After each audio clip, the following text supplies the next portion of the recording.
Hello everyone, I'm back again with another short video. This inside joke is going to have to stick. The reason why I call them short videos is because based on my experience and the analytics, not a whole lot of people watch the entirety of the video. Obviously, everybody switches to the part that interests them, which is usually the build breakdown, and I always tend to keep that part as short as possible while giving enough information for new players to actually know what the build is about. So without further ado, the build is obviously a blacksmith theme build, and what better weapon to use than a huge hammer that's already infused with heat. Right now, and quite rightly so, most legendaries don't have a good rep, and that's because they are kind of underwhelming, to be honest. But doesn't mean we cannot make fun builds out of them, and doesn't mean some of them are not good.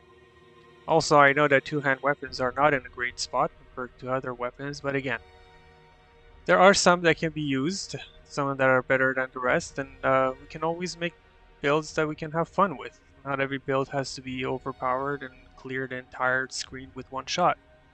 At least that's how I look at it. Anyhow, the weapon is called Cinder and Stone. It is a legendary build weapon.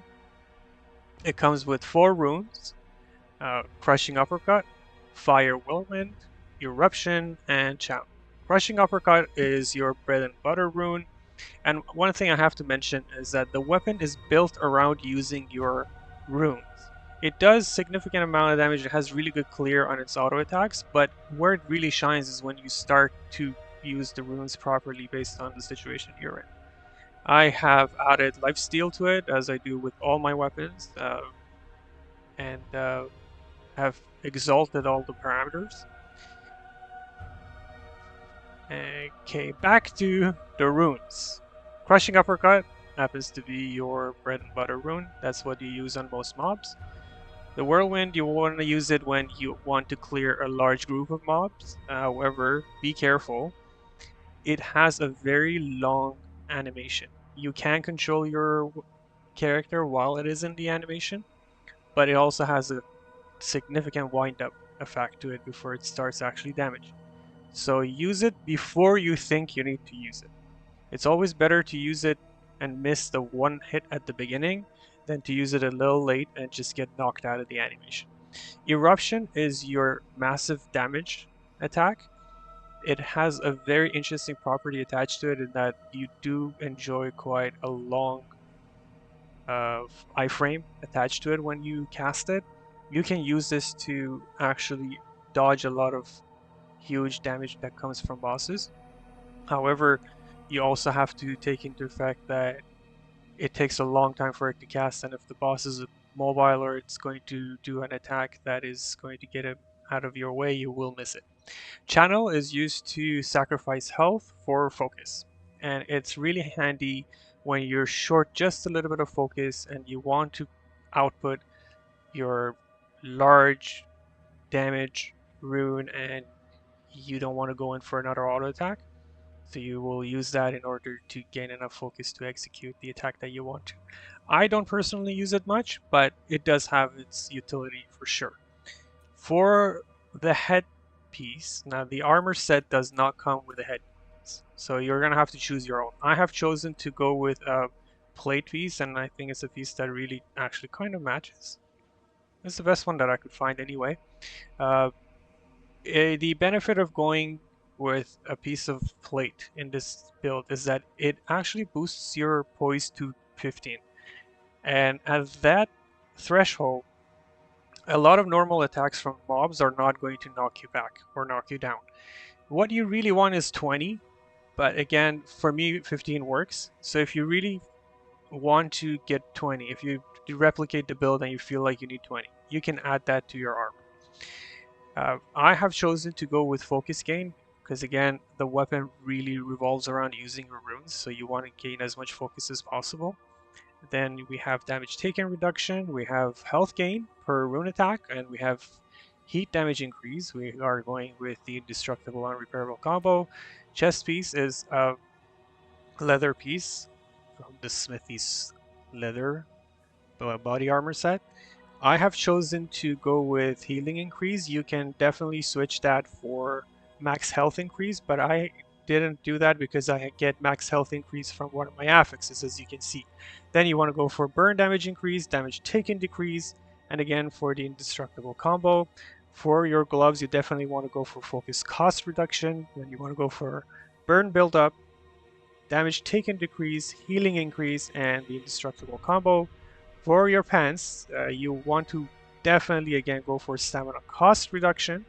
Do not go for max stamina because you do not have enough points in stamina for it to really be helpful. And mathematically, cost reduction is almost always better than having maximum increase. We can go over that in another deep dive video, but I'll leave that here for now. It's up to you.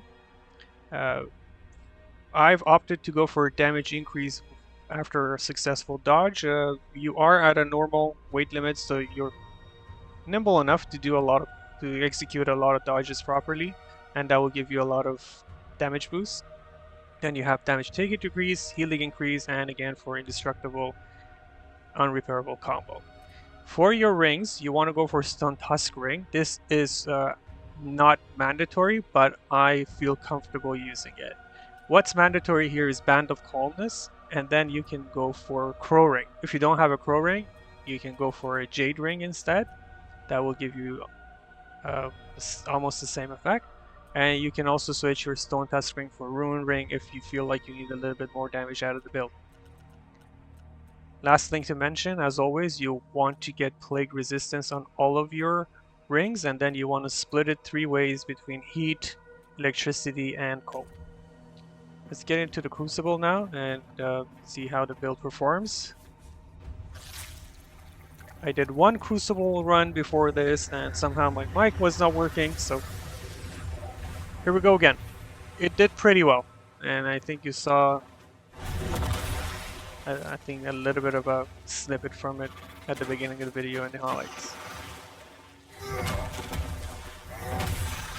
Hopefully we're gonna get some nice echoes. In the last run I was actually quite loaded on the echoes. It gave me almost everything I wanted, but we'll see how this one goes.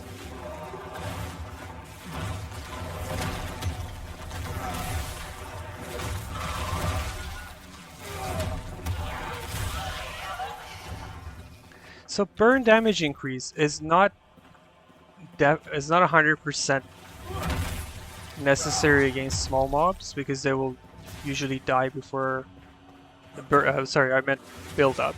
Before build up really matters, but in long fights and fights against bosses, it really actually makes a difference.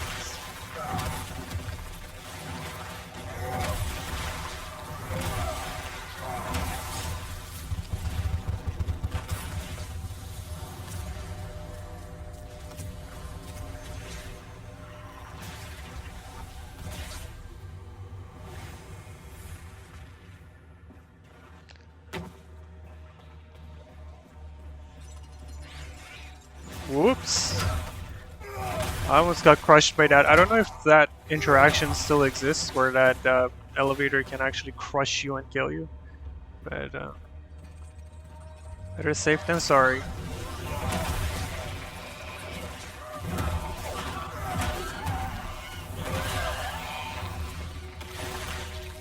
All the rune attacks in this weapon have a bit of a wind-up attached to it, so be mindful of that. They are not an instant execution of sorts. So even with your uppercut, it takes a little bit of wind up for it to die. And as you see, 15 poise was enough that that mob could not actually micro stagger me out of my animation.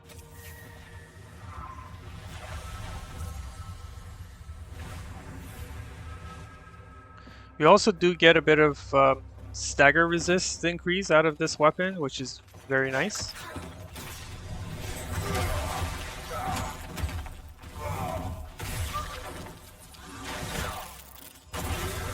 And the other thing you do on your parries, you actually do burn damage to. So it's a good weapon to get these guys out of here. It's definitely a great weapon to practice your parry with, and it's quite rewarding when you actually land your parry because it does a substantial amount of damage to them, and it does apply heat damage. So it's almost like an attack in and of itself.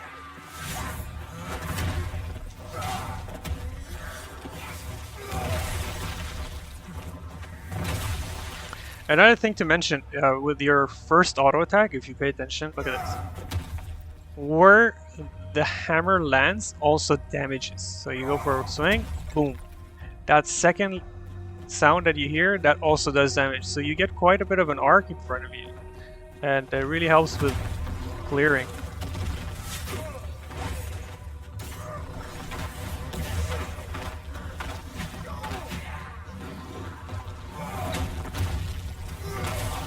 That was scary. I really thought he was gonna knock me down. That was funny.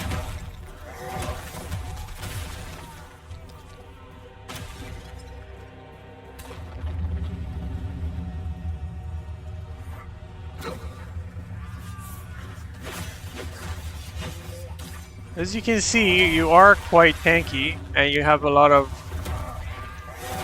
healing and survivability built into the build. However, if you replicate the build and you feel like you need a little bit more, you can always do your own tweaking to it. I am at 51% damage reduction the way my armor is set up, but do keep in mind that all my armor pieces are exalted, so if your armor pieces are not fully exalted, you will be at a little bit of a deficit, and that's definitely something to consider.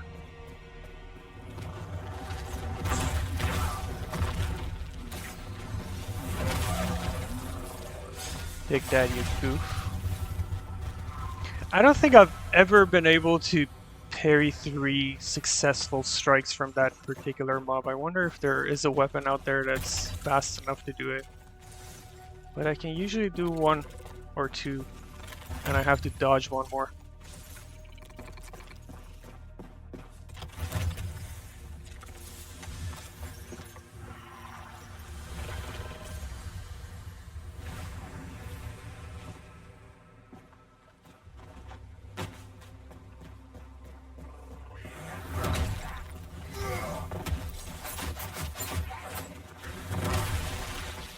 Die. Oh shit.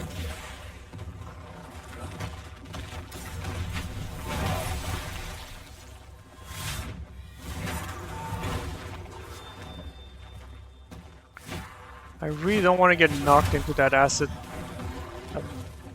Mortal Kombat pool.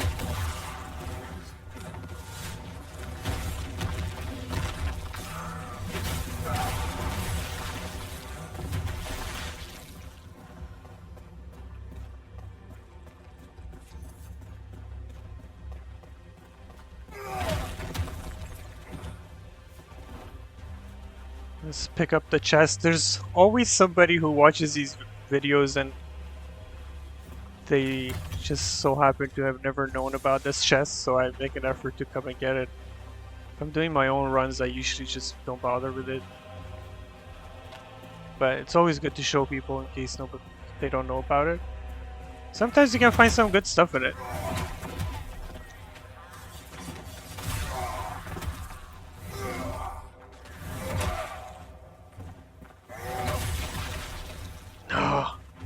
For a rig.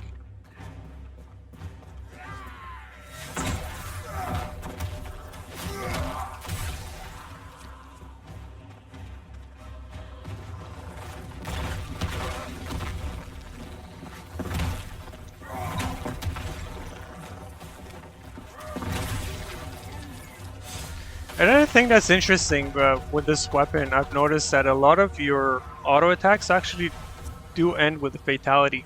Now, that really doesn't matter because you can't put a fatality affix on this weapon, but it's just an interesting thing to note.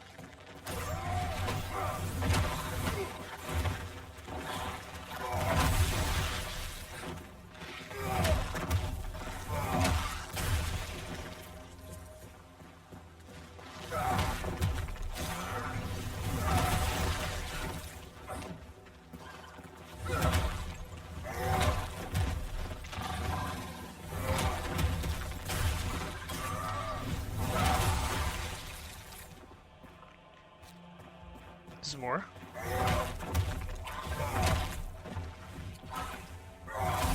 Yeah, the weapon is not quite as cumbersome as something like the corpse smeared blade, but it's not as nimble as a scythe either. So do keep that in mind. It might take a little bit of getting used to in order for it to start really feel good.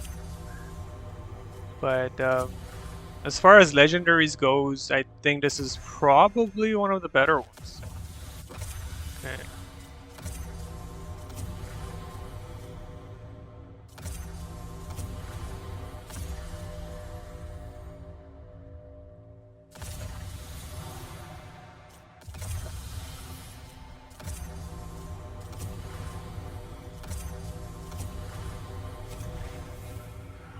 Okay, that was a big shopping spree.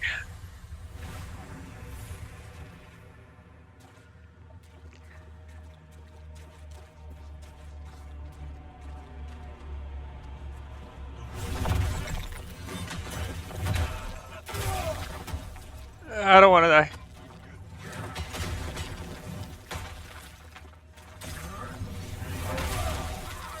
Oof.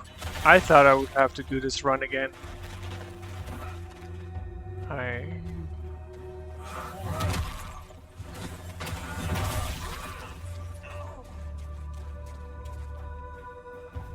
Nobody? Okay.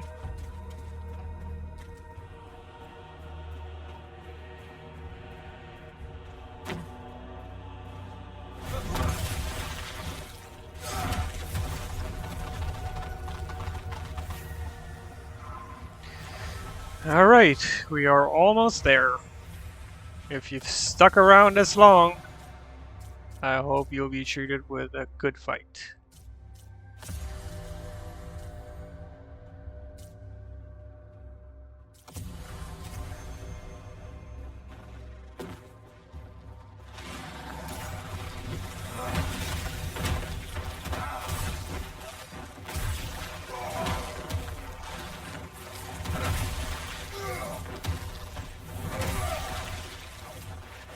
So if I had 20 poise, I probably wouldn't have get knocked down.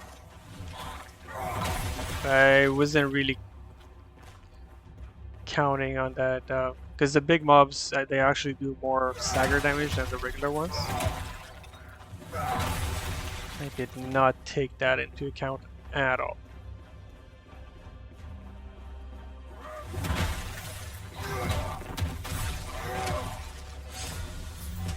Okay, here we go to Sivian himself. This would have been nice.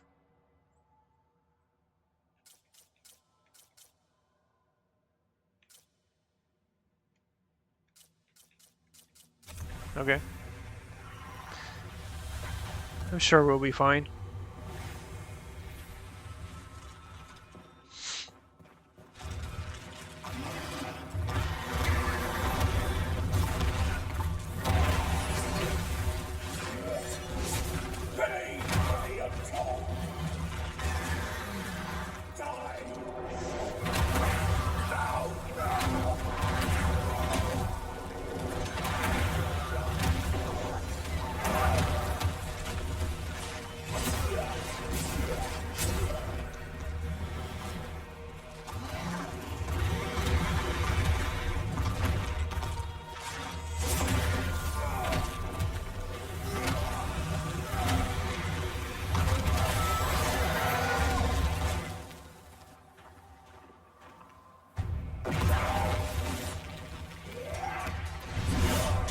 Ooh.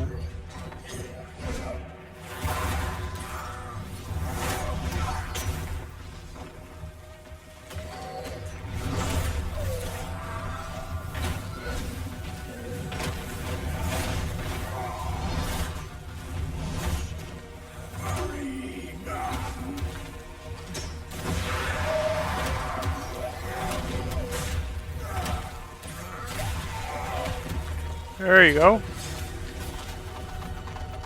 I missed the parry on the dodge on the charge, but luckily the build has enough armor that is not going to be a massive detriment.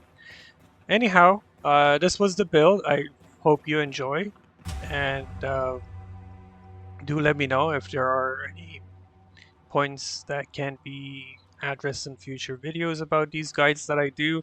Someone mentioned putting highlights at the beginning, which I had to actually do a little bit of a research and up my editing skills, non-existing editing skills, I should say, and hopefully these videos are going to get better as we go on. Hope you enjoyed the video. Have a great day, and I will see you in the next one. Bye.